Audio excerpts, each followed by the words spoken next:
Deputy CM DK Shivakumar తిప్పలు పడుతున్నాడు, ఆపసోపాలు పడుతున్నాడు. ఎందుకంటే మొన్న అసెంబ్లీలో కూర్చుని నిలబడి నమస్తే సదా వత్సలే మాతృభూమి అంటూ పాడి తన ఆర్ఎస్ఎస్ అన్నాడు, ఢాకాకు వెళ్ళాడని చెప్పాడు. అయితే మరి కాంగ్రెస్ పార్టీ పెద్దలకు కోపం వచ్చింది, గాంధీ నెహ్రూ కుటుంబ పెద్దలకు కోపం వచ్చింది. దీంతో వాళ్ళ కోపం చల్లార్చడానికి సెక్యులర్ గిమ్మిక్లు ప్రదర్శిస్తున్నాడు డీకే శివకుమార్. అని ఇప్పుడు తాను కాంగ్రెస్ పార్టీ వీర విధేయందని చెప్పుకోవడానికి, కాంగ్రెస్ పార్టీ పట్ల విధేయతను చాటుకోవడానికి, గాంధీ నెహ్రూ కుటుంబానికి బానిసలను ప్రకటించుకోవడానికి, అరే చారిత్రక చాముండేశ్వరి దసరా ఉత్సవాలను వాడుకోవాలని చూస్తున్నాడు. ఏమన్నాడు 2 రోజుల క్రితం, నిన్న రాకమన్నా ఆయన ఎక్స్ లో రాసుకుంటూ చాముండేశ్వరి దేవి నమ్మ నాడ దేవతే, అంటే చాముండేశ్వరి మాత మా రాష్ట్ర దేవత, కర్ణాటక దేవత అన్నాడు. అంతవరకు ఓకే. అయితే అదంతా హిందువుల సొత్తు కాదంట. చాముండి హిల్లు, చాముండేశ్వరి మాత, చాముండేశ్వరి ఆలయం హిందువులకు మాత్రమే సొంతం కాదంట, అన్ని జాతులే మతాలదంట. ఎట్లయితుంది మతాలది? ఏ ఒక్కరి సొత్తు ఎందుకు కాదు, హిందువుల సొత్తు ఎందుకు కాదు, అందరి ఆస్తి ఎట్లయితుంది అది?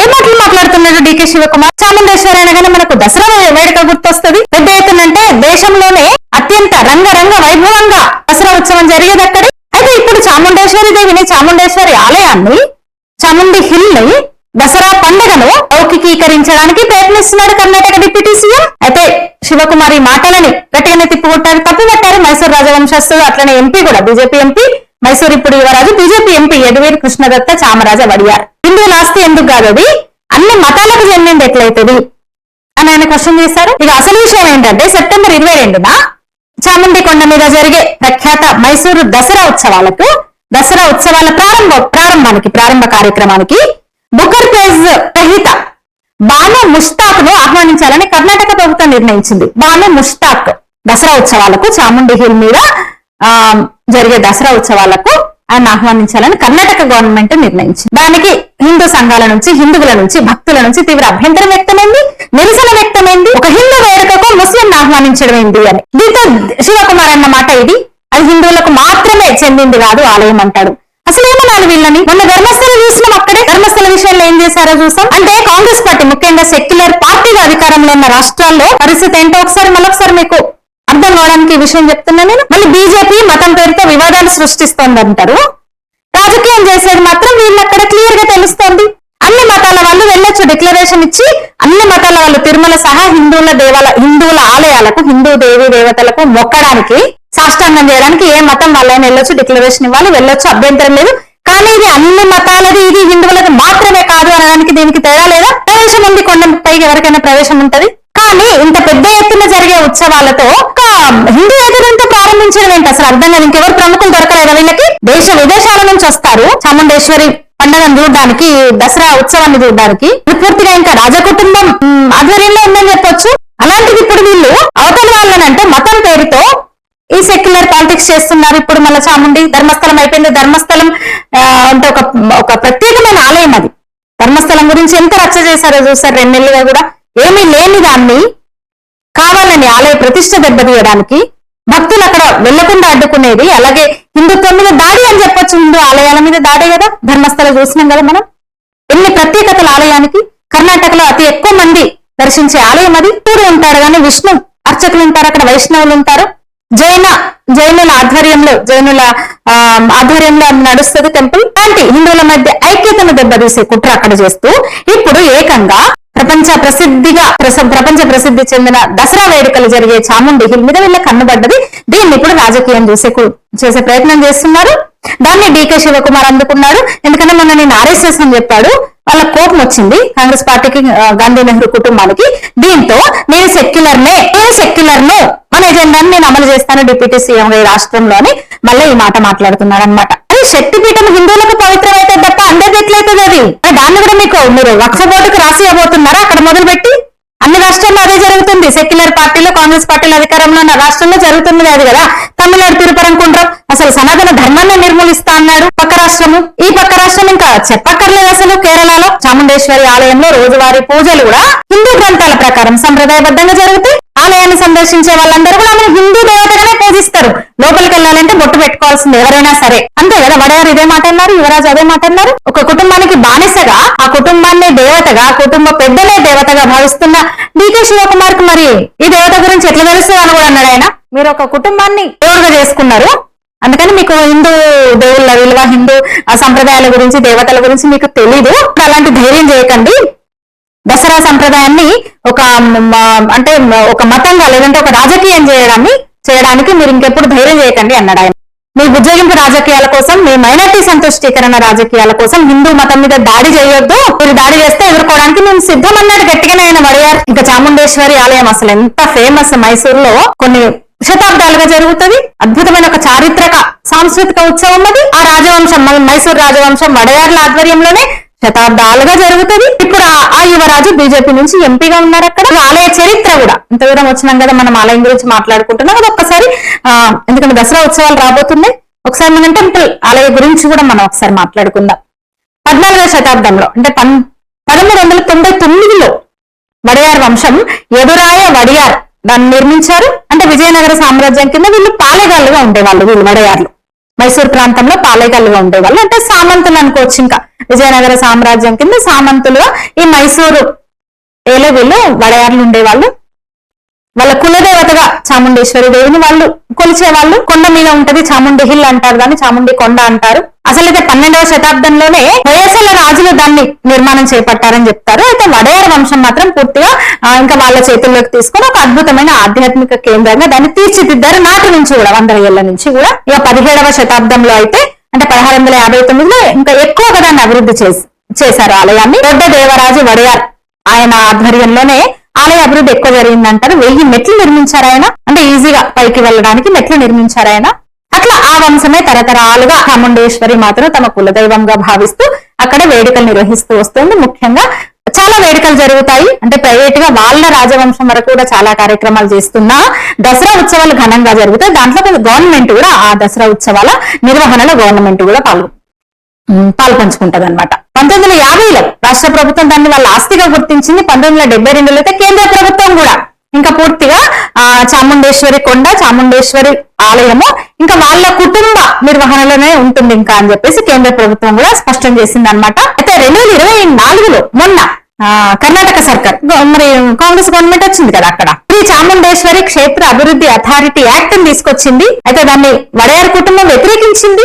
ఇప్పుడు మహారాణి ప్రమోదాదేవి ఇది చట్ట విరుద్ధము, ఇది మా ఆస్తి, మా సొత్తు, ఇది చాముండేశ్వరి ఆలయం పూర్తిగా మా నిర్వహణలోనే కొనసాగుతుంది అని చెప్పి వాదించింది.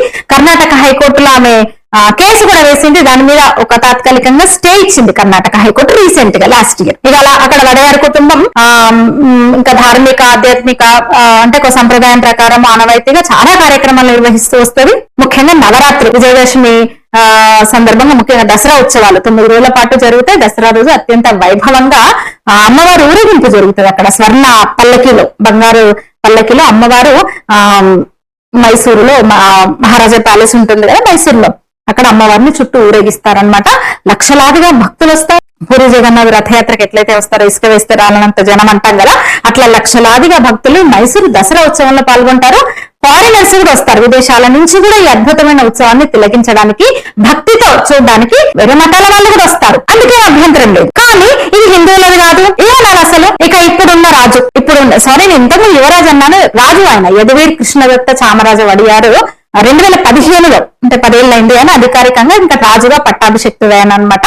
ఆయన పట్టాభిషేకాన్ని కూడా చాలా ఘనంగా నిర్వహించారు. ఇప్పుడు ఆయన రాజకీయాల్లో ఉన్నారు. భారతీయ జనతా పార్టీలో చేరి ఇప్పుడు ఆయన మైసూరు నియోజకవర్గం నుంచి ఎంపీగా ఉన్నారు బీజేపీ నుంచి. ఇంకా వీళ్ళ కడుపు మంటకు కారణం ఏంటంటే ఇప్పుడు ఆయన రాజకీయాల్లో ఉన్నాడు, స్థానిక ఎంపీగా ఉన్నాడు, అందులో బీజేపీలో ఉన్నాడు.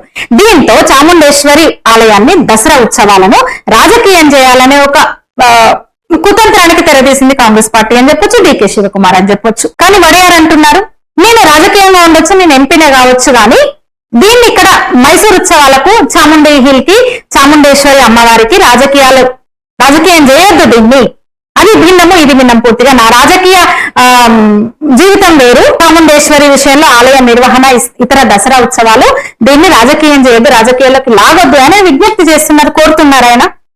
అంటే మనం చూస్తే సెక్యులర్ పార్టీలు వెళుతున్న రాష్ట్రాల్లో పరిస్థితి ఇదే. తమిళనాడు చూసినాం మనం, తిరుపరంకుంట్రం మొత్తం బచ్చరం చేసేశారు, సగం కొండను ఆక్రమించేశారు, పేరే మార్చేశారు. సుబ్రహ్మణ్య స్వామి కొలువైన ఒక 1000 ఏళ్ల నాటి క్షేత్రం అది, దాన్ని కూడా ఆక్యుపై చేసేశారు. స్వచ్ఛందంగా భక్తులు, లక్షల్లో భక్తులు వచ్చి ఇప్పుడు అక్కడ ఉద్యమిస్తున్నారు. మొన్న కూడా ఒక పెద్ద మీటింగ్ జరిగింది తిరుపరంకుంట్రాన్ని కాపాడుకోవడానికి. డిప్యూటీ సీఎం అక్కడున్న ఉదయనిధి స్టాలిన్ సనాతన ధర్మాన్నే నిర్మూలిస్తానన్న వ్యక్తి డిప్యూటీ సీఎం గా ఉన్న రాష్ట్రం అది. అంతేకాదు ఇప్పుడు కేరళలో కూడా వీళ్ళ నాటకాలు ఏంటంటే, కేరళలో గ్లోబల్ అయ్యప్ప సంగమం, అంటే ప్రపంచ అయ్యప్ప భక్తుల సంగమం పేరుతో ఒక కార్యక్రమాన్ని నిర్వహించబోతోంది కేరళ సర్కార్. దానికి ఎవరిని పిలిచారో తెలుసా? స్టాలిన్, విజయన్ దానికి ముఖ్య అతిథులు అన్నమాట. అయ్యప్ప భక్తుల సంగమానికి స్టాలిన్, విజయన్ హాజరు కాబోతున్నారు. దాని పట్ల కూడా హిందువులు తీవ్రంగా వ్యతిరేకిస్తున్నారు. అయ్యప్ప భక్తులను జైల్లో పెట్టారు, కేసులు పెట్టారు. ఆ పోలీసులు ఎంతో మంది అయ్యప్ప భక్తులను హింసించారు. శబరిమల మీద ఎంత నీచ రాజకీయం చేసిందో కేరళ గవర్నమెంట్ అందరికీ తెలుసు. సెక్యులర్ పార్టీలు ఏం చేసినాయో అందరికీ తెలుసు. ఇప్పుడు అయ్యప్ప భక్తులందరినీ కలిపి ఒక సంగమం పెడుతూ, ఎలక్షన్స్ ఉన్నాయి కదా మరి నెక్స్ట్ కేరళలో కూడా అసెంబ్లీ ఎలక్షన్స్ ఉన్నాయి కదా, అందుకని వచ్చే నెల ఈ కార్యక్రమాన్ని వీళ్ళు తలపెట్టారనమాట. పదినంతిట్టలో పంప దగ్గర, అంటే అయ్యప్ప శబరిమల పదినంతిట్ట కాన్స్టిట్యున్సీ కిందకి వస్తుంది. అక్కడ ఉన్న పంపాలో, ఆ జిల్లాలోని పంపాలో ఈ కార్యక్రమాన్ని వాళ్ళు తలపెట్టారు. దానికి స్టాలిన్ ని పిలిచారు. స్టాలిన్ కొడుకేమో సనాతన ధర్మాన్ని నిర్మూలిస్తా అంటాడు, అదొక వైరస్ అంటాడు. సనాతన ధర్మం అంటే ఒక వైరస్, దాన్ని నిర్మూలించాలంటాడు. ఈగలతో దొమ్మలతో పోలుస్తాడు, చంపాలి దాన్ని అని. దేవస్వం మంత్రి, దేవాదాయ శాఖ మంత్రి ఎన్ వాసవన్ చెన్నైకి వెళ్లి స్టాలిన్ కలిసి ట్రావెన్కోర్ దేవస్వం బోర్డు, అంటే అయ్యప్ప టీడీపీ అట్లనే కేరళ ప్రభుత్వం కలిసి వేడుక చేస్తున్నాం, సెప్టెంబర్ 20లో పంపాలో నిర్వహిస్తున్నాం, మీరు రండి అని ఆహ్వానించాడు, ఇన్విటేషన్ ఇచ్చాడు. ఇంకా అయ్యప్ప భక్తుల మీద కేసులు అట్లనే ఉన్నాయి. అందుకే వీళ్ళు డిమాండ్ చేస్తున్నారు, అయ్యప్ప భక్తులు ఎన్ని కేసులు పెట్టినారు మా మీద, అయ్యప్ప భక్తుల మీద ఎంతమంది జైలు శిక్ష కూడా అనుభవించి వచ్చారు. కేవలం హిందూ మతం మీద ద్వేషంతో, మా నమ్మకాలను దెబ్బతీసే ఉద్దేశంతో మీరు కేసులు పెట్టారు.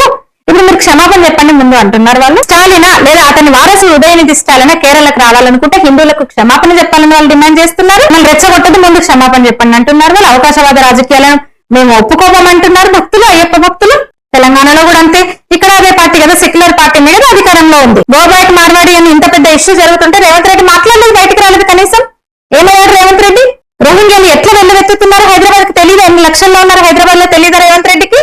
బిర్యానీ కోసం 100 రూపాయల కోసం కూడా హత్యలు చేసిన సందర్భం ఉంది రోహింగ్యాలు హైదరాబాద్ లో. నేరం చేస్తున్నారు వాళ్ళు. ఇంకా మర్డర్ చేసింది నిజం కాదా? చిల్లర కోసం బీసీలకు 42% రిజర్వేషన్లని ముస్లింలకు వాటా ఎట్లా ఇస్తారు? అందులో ముస్లింలను ఎట్లా కలుపుతారు? బీసీలను మోసం చేసినట్టు కాదా? ఎందుకు కులవృత్తుల గురించి రేవంత్ రెడ్డి మాట్లాడట్లేదు? సెంటిమెంట్ రెచ్చగొడుతూ కొందరు వ్యక్తులు శాంసనా ఇంకెవరో ఇష్టం వచ్చినట్టు మాట్లాడుతుంటే మీరు తీసుకున్న కఠిన చర్యలు ఏంటి? అసలు చిన్న కుల వృత్తులను కాపాడుకోవడానికి మీరు చేస్తున్నది ఏంటి? వాళ్ళ మధ్య చిచ్చు రేపుతున్న వాళ్ళని మీరు ఇంకా అందరం ఎక్కిస్తారు. కోమటోళ్ళు, సామాజిక స్మగ్లర్లన్న కంచాయలే పదవి కూడా ఇచ్చిండ్రు, మొన్న ఇచ్చిండ్రు. ఈ దేశ పరువు తీసే రానా అయ్యూబ్ లాంటి వాళ్ళని బయట నుంచి కూడా తీసుకొచ్చి మీరు సన్మానాలు చేస్తారు. మళ్ళీ ఆర్ఎస్ఎస్, నేను ఏబీవీపీ, నేను ఆర్ఎస్ఎస్ నుంచి వచ్చిన అంటే అవసరం ఉన్నప్పుడు ఇంత అవకాశవాదమా? అంటే అవసరానికి సంఘం వాడుకుంటారా? కానీ మీ చేష్టలు ఎట్లుండే మరి? మీరు ఉన్నది కాంగ్రెస్ పార్టీలో, అట్లనే ఉంటారు మీరు, మనకు తెలుసు. ఈ దేశానికి అన్ని విధాల ద్రోహం చేసిన పార్టీలో మీరుండి, అంటే తాడి చెట్టు కింద కూర్చొని పాలు తాగమంటే ఎవరు నమ్మరు కదా రేవంత్ రెడ్డి. ఇట్లా నమ్ముతాం, మిమ్మల్ని నమ్మే ప్రసక్తే లేదు. మీ చర్యలు ఎట్లుంది? మీరేమంటారు ఈ వీడియో మీద? మీ అభిప్రాయాన్ని తెలియజేయండి, లైక్ చేయండి, షేర్ చేయండి, ఛానల్ సబ్స్క్రైబ్ చేయండి. ధన్యవాదాలు.